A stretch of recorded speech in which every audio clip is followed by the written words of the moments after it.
Ya Allah, inilah mumi Fir'aun yang dahulu diazab Allah karena mengejar Nabi Musa alaihissalam. Mumi ini menjadi saksi sejarah atas kutukan Allah kepada orang-orang kafir yang zalim.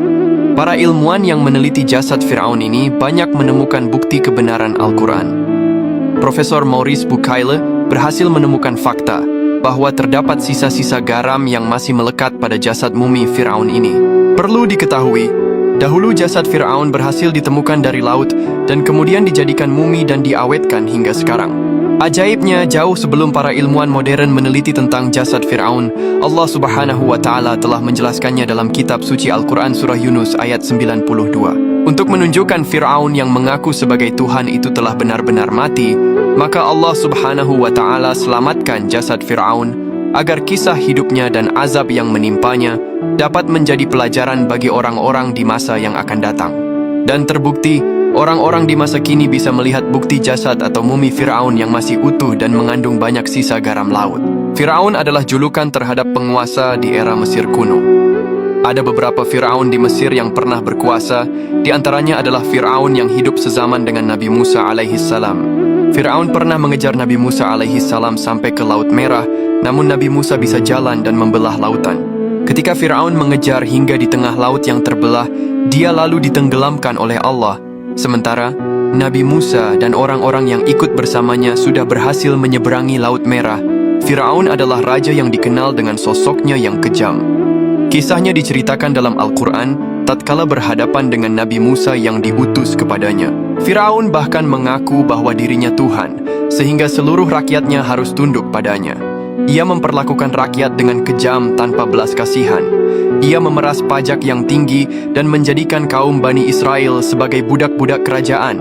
Kekejaman Fir'aun juga diikuti dengan kesombongannya. Ia enggan bersyukur atas kemakmuran yang dianugerahkan Allah. Ia justru menjadikan Mesir sebagai negeri yang penuh dengan kemusyrikan. Fir'aun juga memisahkan rakyatnya menjadi beberapa bagian dan menindas bangsa Bani Israel yang berasal dari keturunan Nabi Yakub bin Ishak bin Ibrahim. Tak hanya sampai di situ, Fir'aun menjadikan bangsa Bani Israel sebagai budak dan pekerja kasar di bidang-bidang rendahan. Tidak sampai di situ saja, dia juga membunuh setiap anak laki-laki Bani Israel yang menurutnya akan mengancam kekuasaan dan meruntuhkan kerajaannya. Karena keburukannya itulah, Allah Subhanahu wa Ta'ala lantas mengazab Fir'aun dengan menenggelamkannya ke dasar lautan yang dalam. Inilah laut yang pernah dibelah Nabi Musa alaihissalam dan tempat di mana Fir'aun tenggelam. Laut ini namanya adalah Laut Merah. Menurut sejarah Islam, lokasi penyeberangan Nabi Musa itu berada di wilayah Nuwaiba, semenanjung Sinai, Mesir. Kedalaman maksimum perairan di kawasan ini adalah sekitar 800 meter ke arah Mesir dan 900 meter ke arah Arab. Jarak Nuwaiba di sisi timur Laut Merah hingga semenanjung Arab di sisi barat sekitar 1.800 meter. Lebar lintasan saat Nabi Musa menyeberangi Laut Merah diperkirakan mencapai 900 meter. Berdasarkan data tersebut, bisa dibayangkan berapa besar energi yang dibutuhkan Nabi Musa untuk membelah air laut hingga memiliki lebar lintasan 900 meter dengan jarak 1.800 meter. Apalagi waktu tersibaknya Laut Merah itu cukup lama, karena Bani Israel yang menyertai Nabi Musa menyeberangi Laut Merah mencapai 600.000 orang.